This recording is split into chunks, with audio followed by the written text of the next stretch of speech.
সালামু আলাইকুম এভরিওয়ান, কি অবস্থা সবার? আশা করি সবাই ভালো আছেন। সো গত ভিডিওতে আমি ভিডিও দিয়েছিলাম পিটেক নিয়ে। সো পিটেকটা কিভাবে কাজ করে এবং পিটেকটা কিভাবে আমরা সেট আপ, পিটেকটা কিভাবে আমরা ব্যবহার করবো, এইচটিএমএল এ কিভাবে লিখতে হয়। সো তারপর যারা প্র্যাকটিস করেছেন পিটেক কি কিন্তু বুঝেননি আসলে পিটেকটা কিভাবে কিসের জন্য ব্যবহার হয়, সো আমি আপনাদেরকে বলে দিই। যখন আপনারা যে কোনো নিউজ পোর্টাল ওপেন করতে পারেন, যেরকম আমি যদি এখান থেকে প্রথম আলো .com-এ যাই, প্রথম আলোতে গেলাম। সো প্রথম আলোতে দেখবেন যে এই যে দেখুন, এটা হচ্ছে হোম পেজ। না, এই হোম পেজের ভিতরে আমরা যদি এই যে ধরুন এটা, এই জায়গাতে একটা নিউজ আছে যে র্যাব ও পুলিশ শীর্ষ পদে বড় রদবদল। এই জিনিসটা দেখতে পাচ্ছেন, এটা হচ্ছে এটার H1 ট্যাগ বা হেডিং ট্যাগ। এই যে বড় করে লেখা যেটা, র্যাব ও পুলিশের শীর্ষ পদে বড় রদবদল। সো এই জিনিসটা, এটা হচ্ছে এটার H1 ট্যাগ। এবং এর নিচে যে দেখতে পাচ্ছেন একটা ছোট করে ডিসক্রিপশন দেওয়া আছে, যে বা এটাকে আমরা এক্সার্ট বলে থাকি। সো এটাকে বলা হয় এক্সার্ট। এটা হচ্ছে পি ট্যাগ, ঠিক আছে। র্যাবের নতুন মহাপরিচালক ডিজি হিসেবে দায়িত্ব পেয়েছেন চট্টগ্রাম রেঞ্জের ডিআইজি অতিরিক্ত আইজিপি পদে পদোন্নতি পাওয়া মোহাম্মদ হাসান হাবিব পলাশ। সো এই যে এতটুকু যে লেখাটা, এটা পি ট্যাগ। বা আমি যদি পুরোটা ওপেন করে ক্লিক করে তারপর দেখবেন এখানে একটা ছবি দেওয়া আছে এবং অ্যাডস আছে। অ্যাডস গুলো বাদ দিই, এই যে জিনিসটা, এটা হচ্ছে এটার H1 ট্যাগ।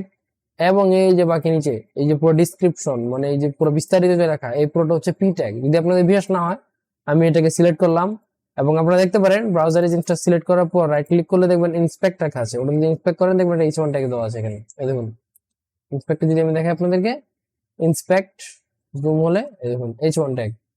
H1 ট্যাগের ভিতর এই জিনিসটা বসানো আছে। এবং পি ট্যাগ, এই যে নিচে যে ডিসক্রিপশনটা বা এটার যে পুরোপুরি যে বিস্তারিত যে লেখাটা, ওটা যদি আমি সিলেক্ট, যে কোনো কিছু সিলেক্ট করে একটা সিলেক্ট করে ইন্সপেক্ট দিলাম, এটা দেখবেন পি ট্যাগের ভিতরে দেওয়া আছে। দেখুন পি ট্যাগের ভিতরে এই জিনিসটা দেওয়া আছে। আশা করি এবার বুঝতে পেরেছেন পি ট্যাগ কেন ব্যবহার করে, হেডিং ট্যাগ কেন ব্যবহার করা হয়। আচ্ছা, তো এই ভিডিওতে আমরা দেখবো এই যে আমাদের যদি এখানে, এটা হচ্ছে index.html পেজ। এটাতে দেখতে পাচ্ছেন এখানে একটা ছবি বসানো আছে, যে কবিতা আব্দুর রহমান H1 ট্যাগের পরে একটা ছবি বসানো আছে। এই ছবিটা আমরা কিভাবে আমাদের ওয়েবসাইটে বসাতে পারি। তো এটা খুবই ইজি। ছবিটা বসানোর জন্য আমরা জাস্ট করব এখানে, এই ছবি বসানোর জন্য একটা ট্যাগস রয়েছে। যেহেতু আমরা জানি HTML এ প্রত্যেকটা জিনিস, প্রত্যেকটা কাজ বাস্তবায়ন করার জন্য বা অ্যাড করার জন্য আমাদের ট্যাগস এর প্রয়োজন হয়। ট্যাগস ছাড়া এখানে কিছুই নেই, ট্যাগস এর কোনো বিকল্প নেই। সো ছবির জন্য আমাদের ট্যাগ রয়েছে। ছবিকে আমরা ইংরেজিতে বলে থাকি ইমেজ। সো এখানে ইমেজের শর্ট ফর্ম আইএমজি, এটা হচ্ছে আইএমজি ট্যাগ, যেটা যেটা দিয়ে আমরা ইমেজ বসাতে পারি। সো এখানে লিখবো আইএমজি, লিখে এন্টার প্রেস করলেই আইএমজি ট্যাগ এসে পড়বে। তো আইএমজি হলো অন্য ট্যাগের মতো না, এটা একটা সিঙ্গেল ট্যাগের ভিতরে পড়ে। এটা হচ্ছে একটা সিঙ্গেল ট্যাগ, যার কোনো ক্লোজিং ট্যাগ নেই, যেটা একাই। তো আইএমজি ট্যাগের ভিতরে যদি জুম করি আমি, দেখবেন আইএমজি লেখার পরে দেখবেন এটা নতুন কিছু চলে আসছে আমাদের সামনে, যেগুলোকে বলা হয় অ্যাট্রিবিউটস। সিঙ্গেল ট্যাগে প্রত্যেকটা জিনিসই অ্যাট্রিবিউট।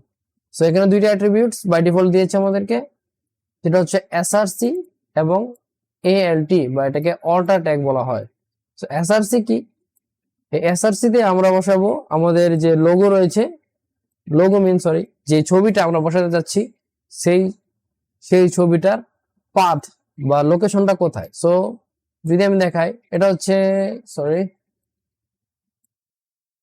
হ্যাঁ, HTML টিউটোরিয়াল, এটা হচ্ছে আমার ফোল্ডার এবং এই ফোল্ডারের ভিতরে আছে index.html, practice.html। এবং আমি এই যে জিনিসটা ওপেন আছে এখন ব্রাউজারে, এটা হচ্ছে আমার practice.html। এখানে আমি আমার ছবিটা অ্যাড করব। সো সেক্ষেত্রে আমি যদি আমার এখানে, সো practice.html টা যে ফোল্ডার আছে, ওই ফোল্ডারের ভিতরে লোগোস নামের ফোল্ডার আছে। লোগোস কেটে আমি লোগো করে দিই এখানে, লোগো লোগো যে কোনো নামে ফোল্ডার থাকতে পারে, আমি লোগো দিলাম, কারণ যেহেতু এখানে একটা আছে, সো লোগোস এখানে মানায় না। সো লোগো নামক ফোল্ডারের ভিতর আমার logo.png, আমার চ্যানেলের লোগোটি রয়েছে। এই লোগোটিকে আমি এখন এটাতে বসাবো। এটাতে বসার জন্য এসআরসি বা সোর্স বলে এটাকে, এটা ফুল ফর্ম হচ্ছে সোর্স। এখানে আমার এই লোকেশনটা দিতে হবে। লোকেশনটা কোথায়? আমার ফোল্ডারের নাম হচ্ছে লোগো। দেখুন অটো কমপ্লিট হয়ে যাচ্ছে এখানে। এবং স্ল্যাশ দেওয়ার পরে আমার যে ইমেজ গুলো রয়েছে এখানে লোগো ডট পিএনজি রয়েছে, সো লোগো ডট পিএনজি দেখাচ্ছে, সো লোগো ডট পিএনজি আপনি ফটো দেখতে পারেন বা এন্টার প্রেস করলে ওটা হয়ে যাবে। সো লোগো ডট পিএনজিটা যদি আমি এখানে দিয়ে দিই এবং এখন যদি আমি ওপেন করে দেখতে পাচ্ছেন এই ছবিটা এখানে এসে পড়লো এবং ছবিটা আমরা দেখতে পাচ্ছি। আচ্ছা, এবং অটো ট্যাগটা কি? এই অটো ট্যাগটা হলো এটা এসইও এর ক্ষেত্রে প্রয়োজন হয়। সো আমি যদি আপনার জিনিস দেখে অটো ট্যাগটা হচ্ছে এখানে মিনিংফুল নাম দিবেন, যেহেতু এটা আমার লোগো। সো এখানে আমি লোগো দিব এখানে যে কোড উইথ আব্দুর রহমান। আচ্ছা স্যার, এটা না দিয়ে আমি লোগো দিয়ে দিলাম যে লোগো, যেন এটা সহজ কথা যদি আপনাদেরকে বোঝাই যে এটা এসইও এর ক্ষেত্রে তো কাজে লাগে। এসইও কি? Search engine optimisation. ওটা এই বিষয়ে টপিক না, তাই আমি ওটা নিয়ে বিস্তারিত বলছি না। সো সোজা কথায় বুঝি যে অনেক সময় দেখবেন যে আপনার যদি কোনো ওয়েবসাইট লোড করেন তখন দেখবেন অনেকগুলো ওয়েবসাইটের ছবি কিন্তু লোড হয় না। তো ছবি যখন লোড না হয় ওটার মধ্যে একটা টেক্সট দেওয়া থাকে এবং ব্রোকেন ইমেজ লোগো আছে একটা, এই ব্রোকেন ইমেজ লোগোটায় ওখানে ওই সাইডে নামটা দেওয়া থাকে যে এটা হচ্ছে লোগো, এখানে লোগো ছিল। এটা যাতে কেউ বুঝতে পারে যে এই জায়গাতে ছবিটাতে আসেনি, এই ছবিটা আসলে কি ছবি ছিল। সো আমি যদি আপনাদেরকে দেখাই, বর্তমানে দেখুন এখানে ছবি আসছে। সো আমি যদি পাথটা চেঞ্জ করে দিই বা ভুল পাথ দিই তখন কিন্তু ব্রোকেন লোগো চলে আসবে। সো এখানে দেখুন আমি লোগো দিয়েছি অল্টার ট্যাগে। সো ধরুন আমি এখানে একটা চেঞ্জ করে দিলাম যে স্ল্যাশ এক্স স্ল্যাশ এ, মানে নতুন একটা ফোল্ডার, রং ফোল্ডার দিয়ে দিলাম। এবার যদি আমি এখানে যাই তাহলে দেখতে পারবেন এখানে এই যে দেখুন জুম করলাম লোগো, যেটা বলেছিলাম যে অল্টার ট্যাগে আমি যা দিয়েছি এখানে ব্রোকেন ইমেজের লোগো আসছে এবং লেখা আছে লোগো। অল্টার ট্যাগে আমি যা দিব এই লোগোর পরিবর্তে তাই আসবে। সো আমি যদি এখানে দিয়ে দিই যে code with Abdur Rahman logo, এটা দিলাম, বা লোগো কেটে দিয়ে এখানে যে কোনো কিছু বসাতে পারেন, একটা মিনিংফুল নাম বসানোর চেষ্টা করবেন সবসময়। সেখানে দেখুন কোড উইথ আব্দুর রহমান, ঠিক আছে? এই যে এখানে অল্টার ট্যাগ এটা চলে আসলো। সো অল্টার ট্যাগের ব্যবহার আপনি জেনে গিয়েছেন। আচ্ছা, সো এবারে বলতে পারেন যে ভাই এখানে কি আমার ছবি কি ডাউনলোড করে দিতে হবে? না, ছবি ডাউনলোড করে দিতে হবে না আপনাকে। সো আমি যদি আপনাকে একটা যে কোনো একটা লাইক নো কপিরাইট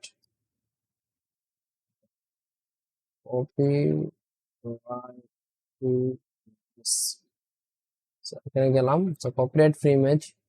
তো যে কোনো ধরুন এই জিনিসটা ধরলাম একটা কপিরাইট ফ্রি ইমেজ। তো এই ইমেজটাকে আমি এখন আমার যে ইন্ডেক্সটা, আমার যে প্র্যাকটিস ডট এইচটিএমএল এখানে আমি বসাবো। আমি কিভাবে করতে পারি তা করার জন্য খুব সহজ। জাস্ট আপনি যে ইমেজ যদি ডাউনলোড না করে বসাতে চান তাহলে পদ্ধতিতে ছবিটাতে যাবেন, ক্লিক করে ছবিটাকে ওপেন করবেন। ধরুন আমি এটাকে ওপেন করলাম, তারপর রাইট ক্লিক করবেন, এর উপরে দেখবেন copy image address. Copy image address, এই যে যে অপশনটা আছে ওখানে ক্লিক করবেন। সো ইমেজের অ্যাড্রেসটা আপনার কপি হয়ে যাবে। তো কপি করার পরে আপনি জাস্ট এখানে এসএফসি তে গিয়ে এটা পেস্ট করে দিবেন। জাস্ট এখন যদি আমি এখানে যাই দেখবেন এই ছবিটা অটোমেটিক এখানে চলে আসছে, আমার ডাউনলোড করা লাগেনি, কোনো কিছু করা লাগেনি। সো এভাবে আপনি ডাউনলোড করা ব্যতীত ইমেজ বসাতে পারেন। সো এই ছবিটা দেখতে পাচ্ছেন যে স্ক্রল হচ্ছে এখানে, মানে ছবিটা অনেক বড় হয়ে গিয়েছে। সো এই ইমেজ ট্যাগের ভিতরে আমাদের আরো কিছু অ্যাট্রিবিউটস রয়েছে, যেরকম যেরকম মনে করেন অ্যাট্রিবিউটস গুলোর মধ্যে একটি হলো হাইট, HAIT হাইট। এখানে হাইট দিতে পারি এই ছবির, যেরকম আমি হাইট দিলাম ধরুন 400 পিক্সেল। তো হাইট যখন 400 পিক্সেল দিয়ে দিব তখন দেখতে পারবেন যে ছবির হাইট 400 পিক্সেল হয়ে গিয়েছে, মানে আগে দেখুন কত বড় ছিল, এখন হাইটটা 400 পিক্সেল হলো। সো এভাবে আরেকটা রয়েছে যে উইডথ। উইডথ যদি আমরা দেই, এখানে দিলাম ধরুন আপনার দেখানোর সাথে আমি দিলাম উইডথটা দিলাম 500 পিক্সেল। তো এবার দেখবেন ছবিটা একটু ডান বাম দিক থেকে একটু বড় হয়ে গিয়েছে, ডান থেকে বামে একটু বড় হয়ে গিয়েছে, এবং হাইট হলো উপর থেকে নিচে, এবং উইড হলো ডান থেকে বামে বা বাম থেকে ডানে, যেটাই বলেন। So, এরকম ডান থেকে বামে, বাম থেকে ডানে না, আই মিন বাম থেকে ডান দিকে। তো এটাই হলো গিয়া উইডের কাজ। তো হাইট উইড, তো ইমেজের এই অ্যাট্রিবিউটস সম্বন্ধে আপনারা জানতে পারলেন। আজকের জন্য এই পর্যন্তই। দেখা হচ্ছে নেক্সট ভিডিওতে। আসসালামু আলাইকুম।